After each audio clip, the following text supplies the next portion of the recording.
მოგესალმებით. დღეს ცოტა განსხვავებული რამ გვაქვს. თქვენ მიერ გამოგზავნილი სიზმრებია ჩვენი მასალა. დიახ, ძალიან საინტერესოა ხოლმე, რას ხედავენ ადამიანები ძილში. ხო, და ჩვენი მიზანიც ესაა, რომ უბრალოდ ჩაუღრმავდეთ ამ ხანდახან მართლა უცნაურ და ძალიან პირად გამოცდილებებს, ვცხადოთ ერთად გააზრება. დავიწყოთ მაშინ. დავიწყოთ. პირველი სიზმარი, პირობითად დავარქვით მოჩურჩულე ტყე. აი წავიკითხავ სრულად. აღმოჩნდი ხშირ, ნისლიან ტყეში. ჰაერში რაღაც ჩურჩული ისმოდა, გაფრთხილებასავით. ფეხები თავისით მიმათრევდნენ წინ, თითქოს უხილავი ძალა მიზიდავდა. გავედი პატარა მდელოზე, რომლის ცენტრშიც უცნაურად დაკლაკნილი კვანძიანი ხე იდგა. მის ძირას ვიღაც იჯდა ზურგით ჩემკენ. როცა მიუახლოვდი, ფიგურამ ნელა ასწია სახე. ის ცარიელი იყო, უსახო, მხოლოდ გლუვი კანი ჰქონდა დაფარული. თუმცა ის ალაპარაკდა. მისი ხმა პირდაპირ ჩემს თავის ქალაში გაისმა. შენ შენივე დაღუპვის თესლს ატარებ. სუნთქვა შეკრულმა გავიღვიძე, გული გამალებით მიცემდა, ვერ ვხედავდი. საკმაოდ მძაფრია. კი, ნამდვილად. იცით, ეს უსახო ფიგურა სიზმრებში ხშირად ჩნდება. მართლა. დიახ. და ის ხშირად იმ შიშებსა და გაურკვევლობებს განასახიერებს, რომლებსაც რეალობაში თვალს ვერ უსწორებთ. ან არ გვინდა, რომ თვალი გაუსწოროთ. ანუ რაღაც შინაგანი. კი, შეიძლება იყოს ჩვენი პიროვნების რაღაც ნაწილი ან შინაგანი კონფლიქტი, რომლის აღიარებაც გვიჭირს. და ეს ფრაზა დაღუპვის თესლი, ეს ხომ პირდაპირ მიანიშნებს რაღაც ფარულ შიშზე, თვითდესტრუქციისკენ მიდრეკილებაზე ან არასწორ არჩევანზე, ასე ვთქვათ. გასაგებია. ეს შინაგანი კონფლიქტის თემა მგონი მეორე სიზმარშიც იკითხება. ჩაძირული ქალაქი. აი აქ ავტორი ამბობს. წყალქვეშ ვიყავი, მაგრამ უცნაურია, ვსუნთქავდი. ვცურავდი ნელა დანგრეულ წყლით დაფარულ ქალაქში. შენობები ზღვის მცენარეებით იყო დაფარული. შევცურდი დიდ თაღოვან დარბაზში, ცენტრში მარმარილოს თახტზე იჯდა ჩონჩხის ფიგურა. წყალმცენარეებში გახვეული ჟანგიანი გვირგვინით თავზე. როცა მიუახლოვდი, ტყვალის ცარიელი ფოსოებიდან თითქოს ციუმა და უკიდეგანო ხმამ ჩემში გაიარა. აი რა გელის სურვილების ბოლოს. გავიღვიძე და პირში მარილის გემოს ვგრძნობდი. ხო, წყალი სიზმრებში ძალიან ხშირად ემოციების ან არაცნობიერის სიმბოლოა. კი, ეგ გამიგია. ხო და აქ ეს წყალი შერწყმულია ნგრევის სახეებთან, ჩაძირული ქალაქი, ჟანგიანი გვირგვინი, დაკარგული ძალაუფლება, ხომ ხვდები? ანუ რაღაც რაც იყო და აღარ არის. ზუსტად. ეს შეიძლება იყოს მინიშნება მიტოვებულ ამბიციებზე, ან დაკარგულ პოტენციალზე, ან თუნდაც იმაზე, რომ შიში გვაქვს, რომ ჩვენი სურვილების, აი ბრმად დევნამ შეიძლება შინაგან განადგურებამდე მიგვიყვანოს. და ის ჩონჩხი ტახტზე, ეს არის ამ შედეგის, ასე ვთქვათ, უსიცოცხლო საბოლოო სახე. საინტერესო პარალელებია ნამდვილად. კარგი, შემდეგი სიზმარი. უსასრულო კიბე. აქ ვკითხულობთ. ვიდექი უზარმაზარი ქვის კიბის ძირას, რომელიც ზემოთ სიბნელეში იკარგებოდა. შორიდან მოისმოდა რაღაც გაურკვეველი სევდიანი გალობა. დავიწყე ასვლა. საფეხურები უსასრულო ჩანდა. ბოლოს როგორც იქნა მივაღწიე რკინის მძიმე კარს.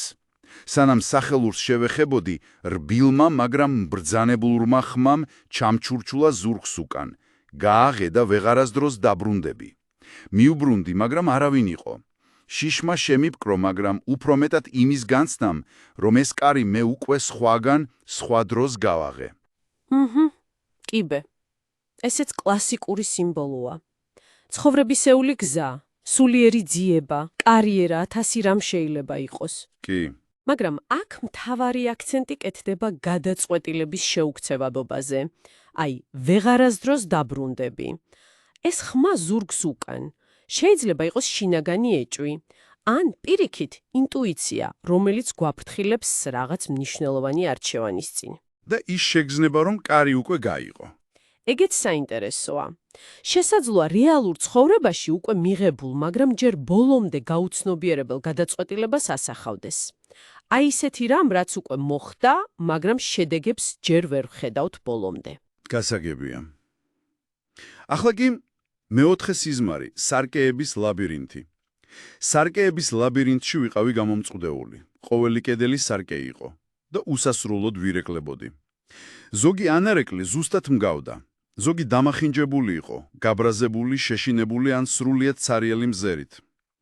ერთ-ერთ სარკეში დავინახე ანარეკლი, რომელიც შემობრუნდა და ზურგი მაქცია. მის ზურგს უკან სარკის სიღრმეში მხოლოდ ფერფლის ველი ჩანდა.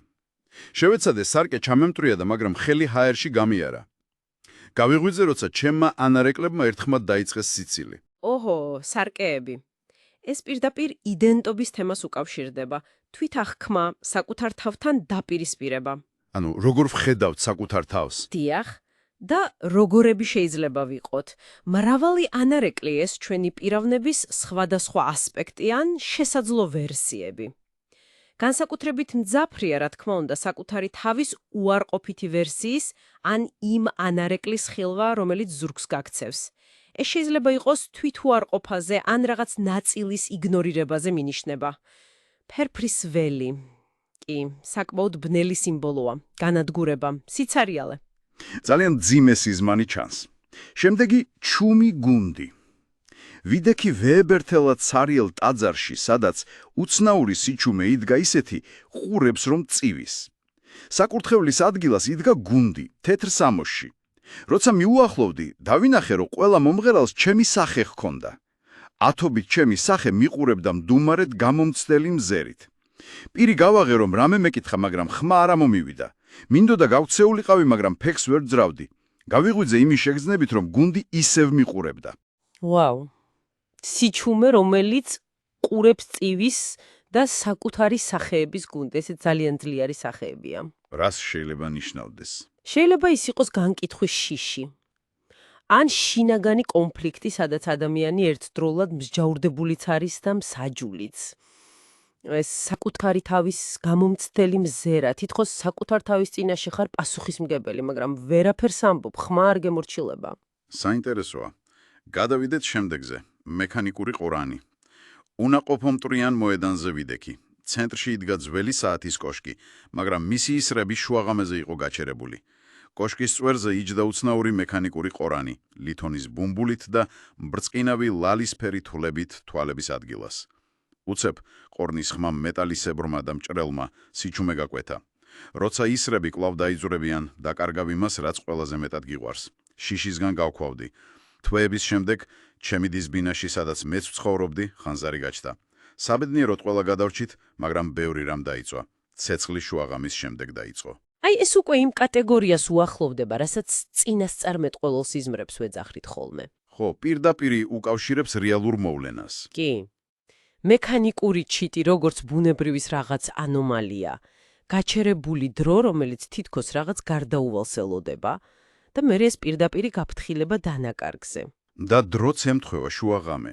დიახ, როცა ასეთი სიზმარი თუნდაც სიმბოლურად რეალურ მოვლენას ემთხვევა, ეს გვაფიქრებინებს არა მხოლოდ ინტუიციის ძალაზე, არამედ იმ პასუხისმგებლობაზეც, რომელიც შეიძლება გქონდეს ამ შინაგან ხმებთან, ამ გაფრთხილებებთან, უმოქმედობის შედეგებზეც შესაძლოა. ძალიან დამაფიქრებელია. და ბოლო სიზმარი დღეისთვის ფარდა ჩამოფარებული პატარძალი. დანგრეულ მტვრიან სამეჯლისო დარბაზში აღმოჩნდი. ჭერიდან ჩამონგრეული ნაწილები ეყარა იატაკზე, მაგრამ კუთხეში ძველი გრამოფონი ისევ უკრავდა სევდიან ვალსს. ცენტრში იდგა პატარძლის ფიგურა, საქორწინო კაბაში, მაგრამ სახეზე სქელი თეთრი ფარდა ჰქონდა ჩამოფარებული. მან ხელი გამომიწოდა. როცა შევეხე, მისი ხელი ყინულივით ცივი იყო. ფარდის მიგმა ვიგრძენი, რომ ტიროდა. ჯერ კიდევ არ არის გვიან, გაიქეცი, ჩამჩურჩულა მან. გავიღვიძე და გულზე მძიმედ მეწვა. იმ პერიოდში ვაპირებდი ცოლის მოყვანას. სიზმრის შემდეგ ბევრი ვიფიქრე და ურთიერთობა დავასრულე. ჯიბეში კი რატომღაც გამხმარი ვარდი მეჭირა. კიდევ ერთი მაგალითი, სადაც სიზმარი თითქოს პირდაპირ აფრთხილებს მომავალზე. ან სულ მცირე არსებულ ეჭვებს აძლიერებს. კი, აქაც პირდაპირი კავშირია რეალობასთან. დანგრეული დარბაზი, სევდიანი ვალსი, ფარდა ჩამოფარებული, მტირალი პატარძალი, გამხმარი ვარდი და პირდაპირ რჩევა, გაიქეცი.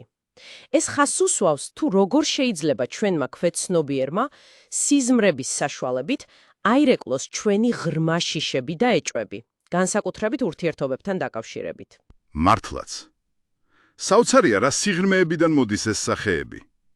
ეს იყო მხოლოდ რამდენიმე თქვენი სიზმრიდან. თითოეული თავისებურად უნიკალურია, დამაფიქრებელია. ნამდვილად. და იცით რა არის საინტერესო? ამ სიზმრებში მიუხედავად მათი აშკარა უცნაურობისა და პირადული ხასიათისა, მაინც იკითხება საერთო ადამიანური თემები. შიში, არჩევანი, კი, შიში, არჩევანი, დანაკარგი, საკუთარ თავთან და პირისპირება. ეს გვაჩვენებს, რომ სადღაც ყველაზე ბნელ სიღრმეებშიც კი ჩვენი გამოცდილებები რაღაცით ერთმანეთს გავს და გვაერთიანებს. ხო, მართალია. ახლა კი მინდა პირადად შენ მოგმართო.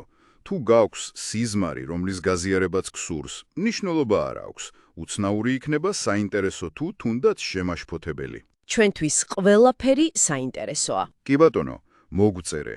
ჩვენ ვაგროვებთ ამ ისტორიებს, ამ სიზმრებს მომავალი განხილვებისთვის. დეტალებს თუ როგორ და სად შეგიძლია გამოგვიგზავნო, ამ ეპიზოდის, რა ქვია, აღწერაში იპოვი. ველით თქვენ სიზმრებს. დიდი მადლობა, რომ დღეს ჩვენთან ერთად იყავით ამ სიზმრების სამყაროში. დროებით! დროებით.